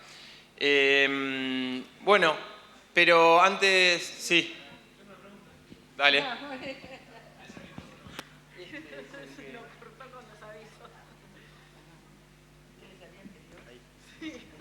La pregunta es bien concreta. Me pongo ahí si me ven las compañeras. Hola, Selma. Bueno, la pregunta es la siguiente. Dada la centralidad que tienen en sus discursos y en los discursos como lugar común, la formación política, ¿por qué se le da tan poca pelota a la formación política? Elegimos Brasil y México no por casualidad.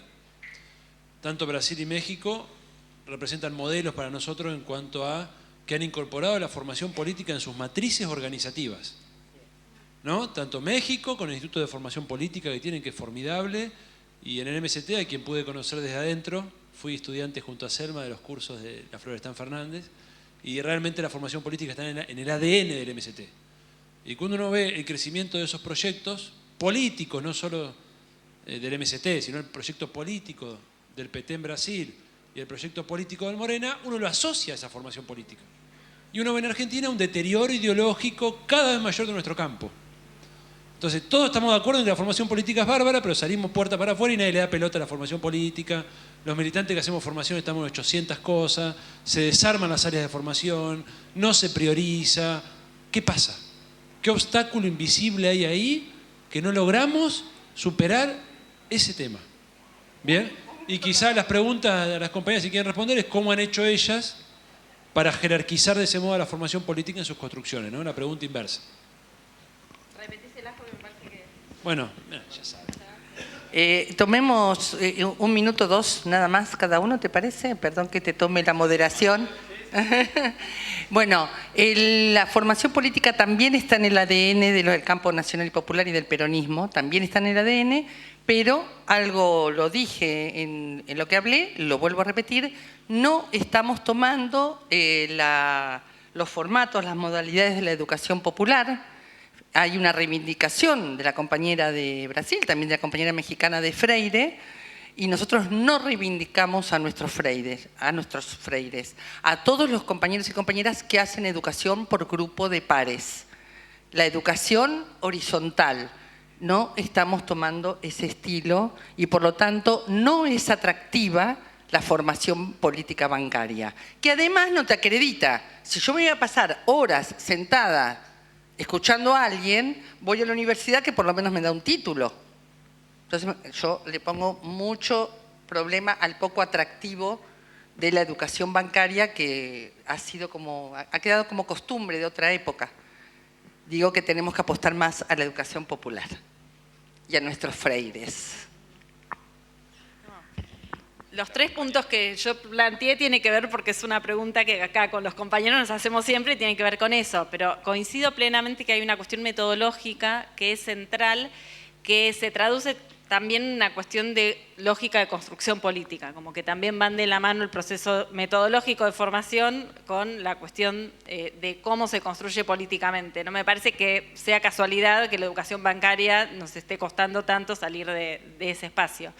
Y reafirmando esto, la posibilidad de sumarme a los equipos que están llevando adelante Furlan en la UOM con toda una experiencia de formación en los espacios de trabajo, en las seccionales, con compañeros y educadores, pedagogos populares, la diferencia es toda. Mi conocimiento del revisionismo histórico, mucho o poquito, es el mismo, que puedo venir, contar acá o que puedo hacer en el espacio territorial y en el territorio.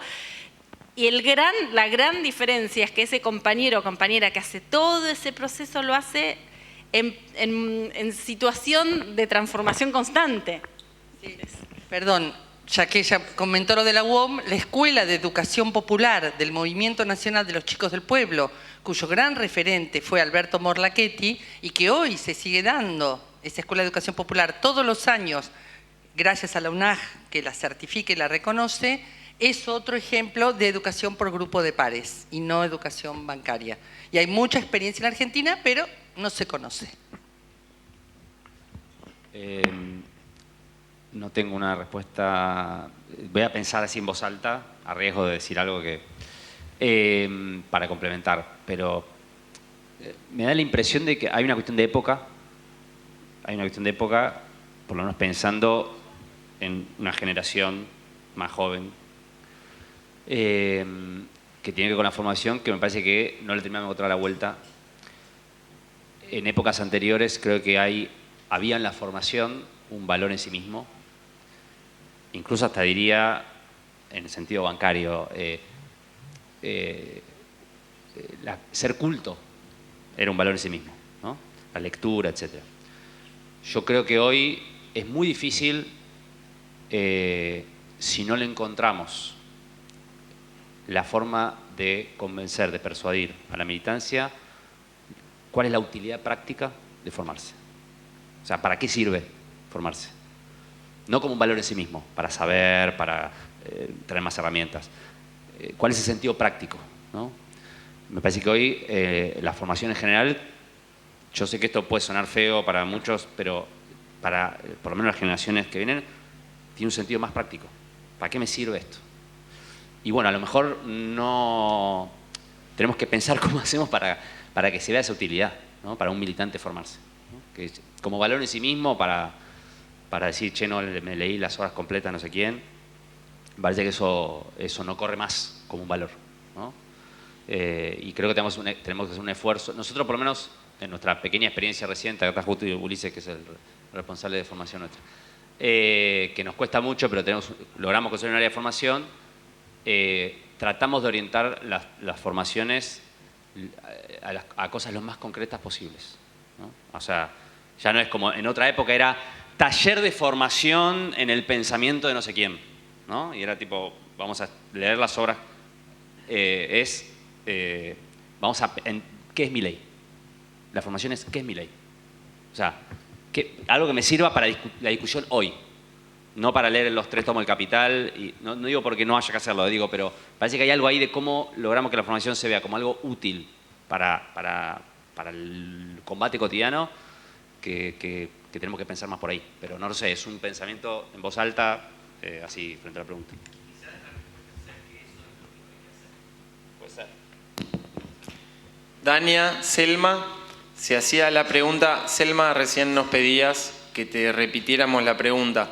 Se hacía recién la pregunta en el público de cómo han hecho en sus experiencias organizativas para incorporar y darle jerarquía, darle importancia a la formación política.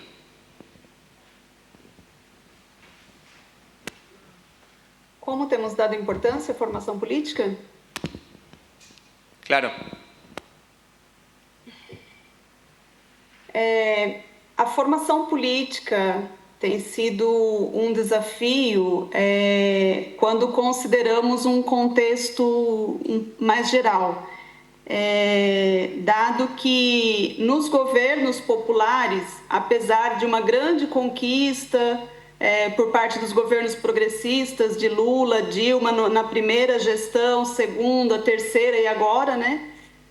Ainda assim tivemos muitas dificuldades de avançar na formação política em geral da classe trabalhadora, porque também houve um processo grande de despolitização, né? As conquistas populares que nós tivemos, elas não se transformaram em níveis maiores de consciência política em torno da defesa de um projeto de país, de um projeto de desenvolvimento, de elevação do nível cultural e educacional para a classe trabalhadora, que era o que se esperava. Tivemos algumas políticas importantes, mas de fato não se converteram em consciência política esses processos que nós vivemos do início dos anos 2000 até os dias de hoje. Outro problema que nós vivenciamos na realidade brasileira foi a introdução de práticas fascistas, né, de um neofascismo com o governo Bolsonaro, mas desde o golpe de 2016, o golpe sobre a presidenta Dilma, houve um processo de fascistização, né, na realidade brasileira, que também não está descolado de outros países da América Latina e também de outras partes do mundo, e que essas ondas de ideias fascistas também estiveram tiveram enraizadas nos meios populares, fortalecendo, né, um movimento bolsonarista de ideias bastante retrógrados, bastante conservadores, de extrema direita, e que isso também implicou num retrocesso da consciência política dentro da classe trabalhadora no Brasil. Então, os movimentos populares, né, o MST e outras organizações populares, tanto no campo quanto na cidade, têm enormes desafios, porque também vive um momento de refluxo na atualidade das suas forças de massificação, de politização, de trabalho, de base, Então, é um desafio, de fato, juntar as organizações populares, as forças de esquerda, para trabalhar e construir um projeto, de fato, formativo que consolide num nível de conscientização da classe trabalhadora, né, no sentido de empreender lutas maiores, para que a gente possa, de fato,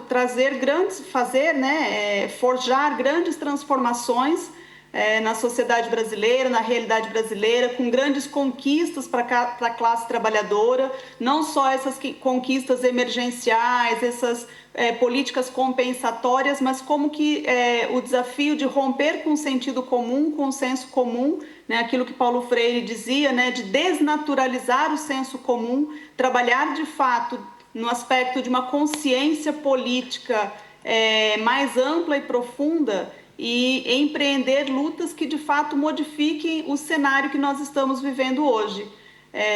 Para o futuro, né, ainda o bolsonarismo, né, ou o fascismo ainda é uma ameaça, né, para o futuro. No próximo ano, 2026, nós temos novas eleições e existem diferentes batalhas, né, que nós temos que enfrentar, desde o nível da consciência de base, mas também dos quadros, né, políticos, de um pensamento intelectual de esquerda que nós temos que aprofundar e avançar cada vez mais.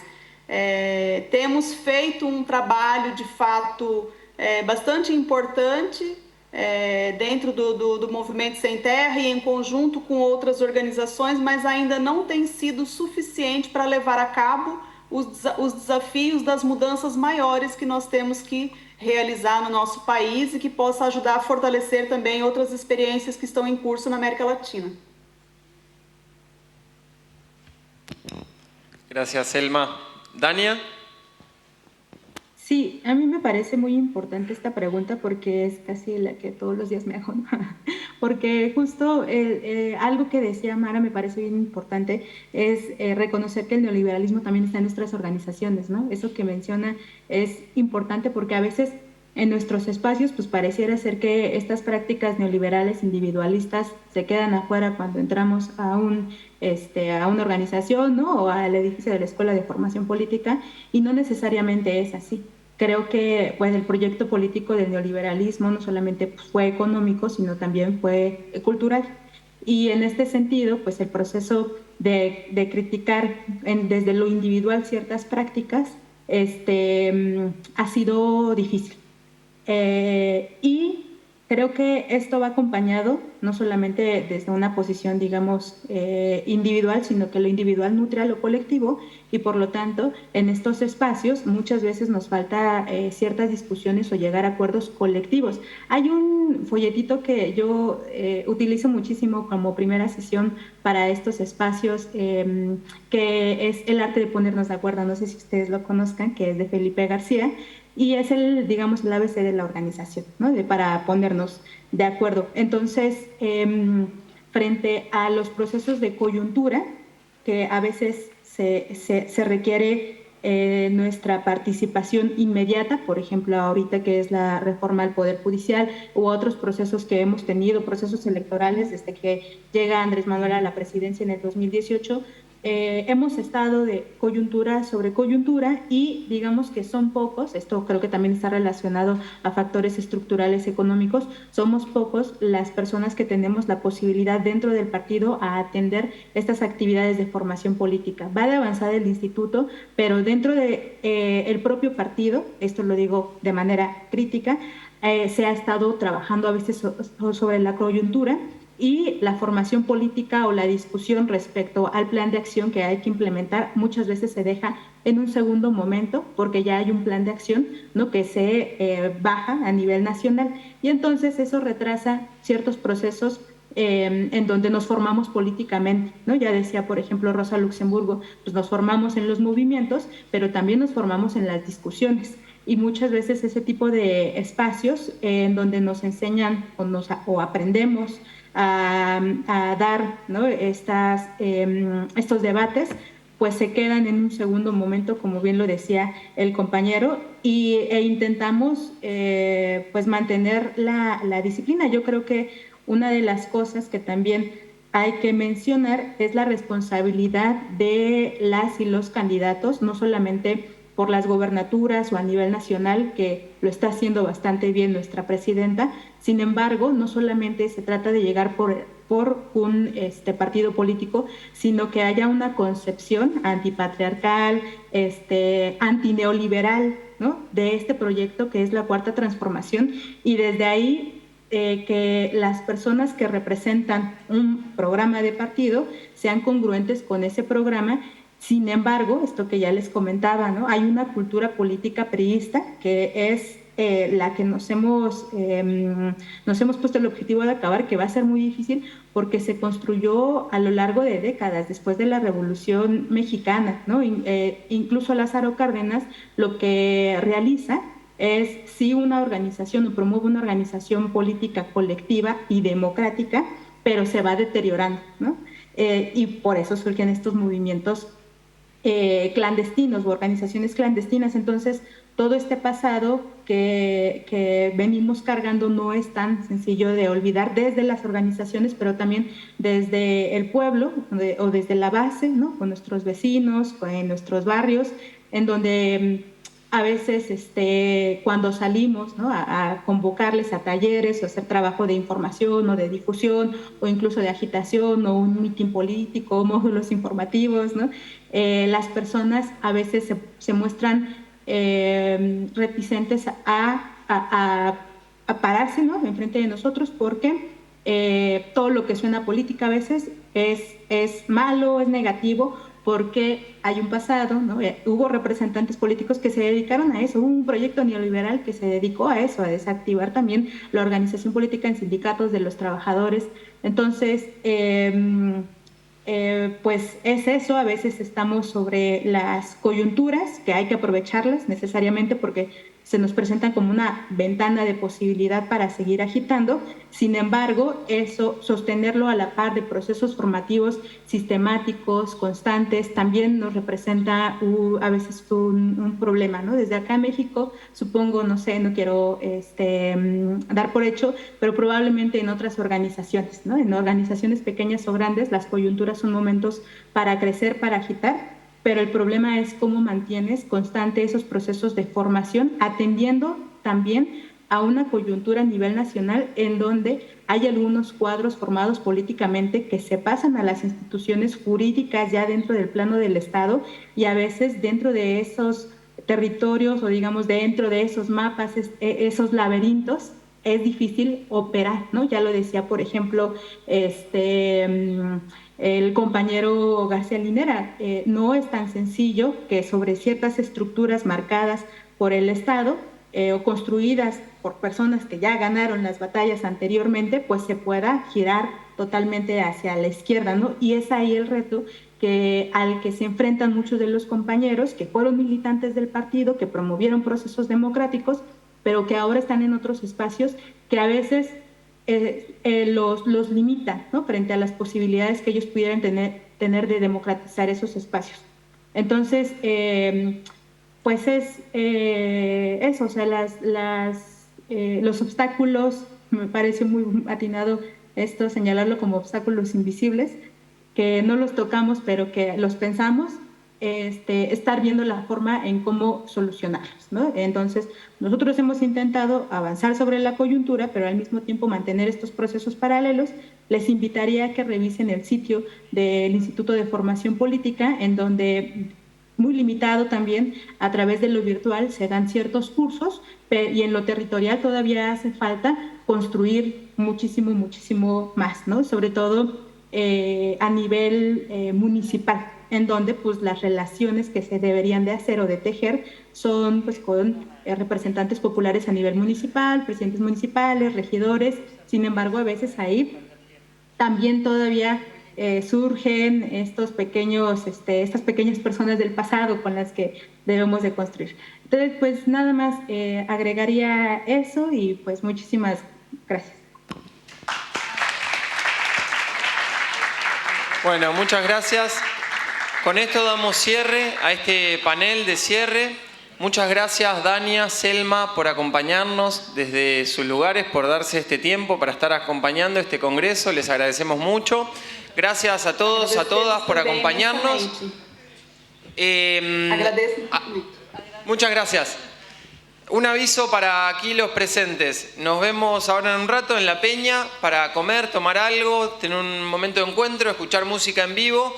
Avisen en la puerta que vienen de este congreso, así solo les cobran una entrada contribución de 2.000 pesos, si no, bueno, es otro carril. El lugar es La Salamanca, calle 5, entre 61 y 62. Está igualmente en el programa y mañana nos vemos desde las 9 de la mañana acá para ya cerrar, una vez sí, este congreso. Gracias.